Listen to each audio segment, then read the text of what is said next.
সুপ্রিয় সুধী দর্শক মণ্ডলী, আশা করি সবাই ভালো আছেন। আপনাদের সবাইকে স্বাগতম জানাচ্ছি 20 মে 2025 মঙ্গলবারের বিশেষ আবহাওয়ার আপডেটে। আজকের এই আপডেটে তুলে ধরব দেশের সর্বশেষ ঝড় বৃষ্টি, কালবৈশাখী, ঘূর্ণিঝড় ও নিম্নচাপ সংক্রান্ত সব গুরুত্বপূর্ণ তথ্য। বাংলাদেশ আবহাওয়া অধিদপ্তরের সর্বশেষ সতর্কবার্তা অনুযায়ী আগামী 24 থেকে 72 ঘন্টা দেশের প্রায় সব এলাকায় ভারী থেকে অতি ভারী বর্ষণ এবং বজ্রসহ ঝড় বৃষ্টির সম্ভাবনা রয়েছে। 8টি বিভাগের 64টি জেলাতে তীব্র কালবৈশাখী ও দফায় দফায় প্রবল বৃষ্টিপাতের পূর্বাভাস দেওয়া হয়েছে। এছাড়া সবচেয়ে বড় দুঃসংবাদ হলো বঙ্গোপসাগরের একটি নতুন ঘূর্ণিঝড় সৃষ্টির সম্ভাবনা দেখা দিয়েছে। 28 থেকে 30 মের মধ্যে একটি উপকূলীয় অঞ্চলে আঘাত হানতে পারে। ঘূর্ণিঝড়ের সম্ভাব্য নাম হতে পারে শক্তি অথবা মন্থা। এই ঘূর্ণিঝড় আঘাত হানার সময় বাতাসের গতিবেগ থাকতে পারে ঘন্টায় 130 থেকে 150 কিলোমিটার পর্যন্ত।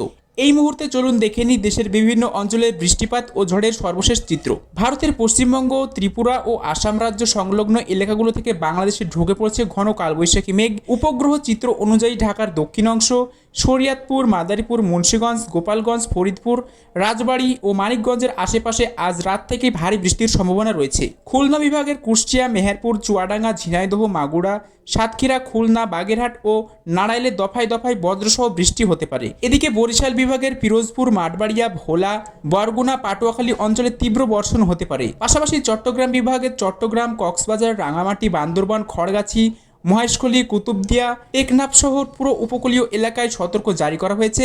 পাশাপাশি সিলেট বিভাগে বৃষ্টির পরিমাণ তুলনামূলক কম হলেও রাত 12টার পর থেকে কিছু এলাকায় হালকা থেকে মাঝারি ধরনের বৃষ্টির সম্ভাবনা রয়েছে। এদিকে রংপুর বিভাগের রংপুর, দিনাজপুর, ঠাকুরগাঁও, নীলফামারী, পঞ্চগড়, লালমনিরহাট, কুড়িগ্রাম, পাশাপাশি গাইবান্ধা এই অঞ্চলগুলোতেও ভারী বর্ষণের আশঙ্কা আছে।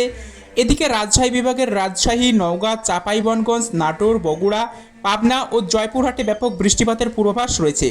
পাশাপাশি দেখতে পাচ্ছ যে ময়মনসিংহ বিভাগের ময়মনসিংহ, জামালপুর, সোরপুর, নেত্রকোনা এলাকায় রাত 12টার পর থেকে ভোর পর্যন্ত বৃষ্টি ও বজ্রঝড় হতে পারে।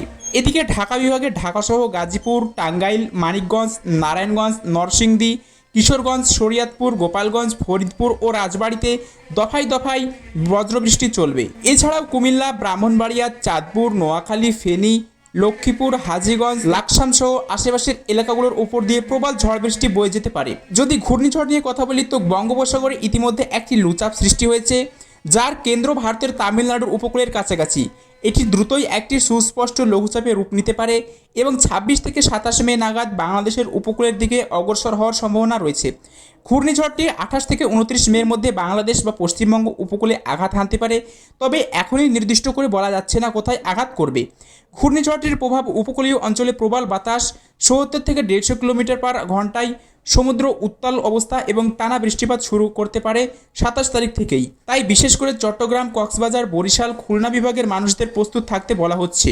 যদি ভারতের আবহাওয়া নিয়ে কথা বলি তো ভারতের পশ্চিমবঙ্গ ও উত্তরবঙ্গের মোট 23টি জেলার উপর দিয়ে পরবর্তী 3 দিন ভারী থেকে অতি ভারী বৃষ্টিপাত হতে পারে। কলকাতা, হাওড়া, হুগলি, মুর্শিদাবাদ, নদিয়া, মালদা, বর্ধমান, শান্তিপুর, দুমকা, কাটোয়া, দার্জিলিং, জলপাইগুড়ি থেকে কোচবিহার, কালিম্পং সব এলাকাতেই বজ্রবৃষ্টির পূর্বাভাস রয়েছে। ত্রিপুরা, মেঘালয় ও আসাম রাজ্যেও ভারী বৃষ্টির সম্ভাবনা জানিয়েছে ভারতের আবহাওয়া দপ্তর। অর্থাৎ আগামী 3 দিন দেশের প্রায় সব অঞ্চলে ভারী বৃষ্টিপাত ও ঝড়ের প্রভাব থাকবে। বিশেষ করে উপকূলীয় এবং দক্ষিণাঞ্চল মানুষদের প্রতি অনুরোধ, সতর্ক থাকুন, প্রয়োজনে নিরাপদ স্থানে আশ্রয় নিন। সর্বশেষ আবহাওয়ার আপডেট পেতে আমাদের চ্যানেলটি সাবস্ক্রাইব করতে ভুলবেন না। দেখা হচ্ছে পরের ভিডিওতে। ততক্ষণ ভালো থাকবেন, সুস্থ থাকবেন, সাবধানে থাকবেন।